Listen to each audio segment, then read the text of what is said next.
Sous le charme d'un homme tout sauf égaré, loin par l'Éternel pour sauver ses brebis égarées, Marie était tombée amoureuse d'un pasteur.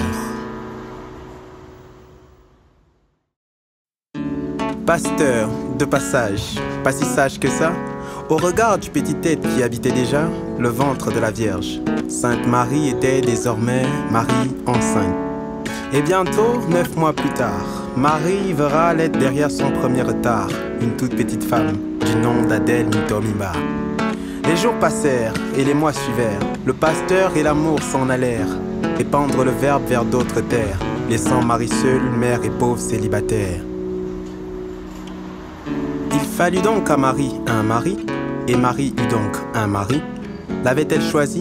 Ça, maman ne me l'a jamais dit. Qui était cet homme? Puissant, fier, guerrier, riche de son temps, vieux peut-être âgé de plus de 100 ans, jaloux et véritable tyran à tout bout de champ sur quiconque s'approchait trop près de ses femmes et surtout de ses chants. Assistance, retenez bien ceci. L'amour est un feu, un jeu. Si l'on joue, on se brûle. Si l'on ne joue pas, eh bien, on se brûle quand même. Marie avait connu 2 amours. Une de sa toute première idylle, la deuxième de son mari, paraît-il. L'un fut naturel et l'autre mitigé.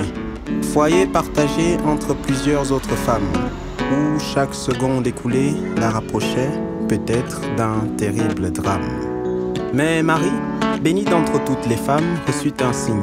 Ainsi, décida-t-elle de s'enfuir, non pas seule, mais avec Adèle, laissant derrière elle d'autres petites ailes, petites sœurs d'Adèle, qui devaient désormais apprendre à voler de leurs propres ailes.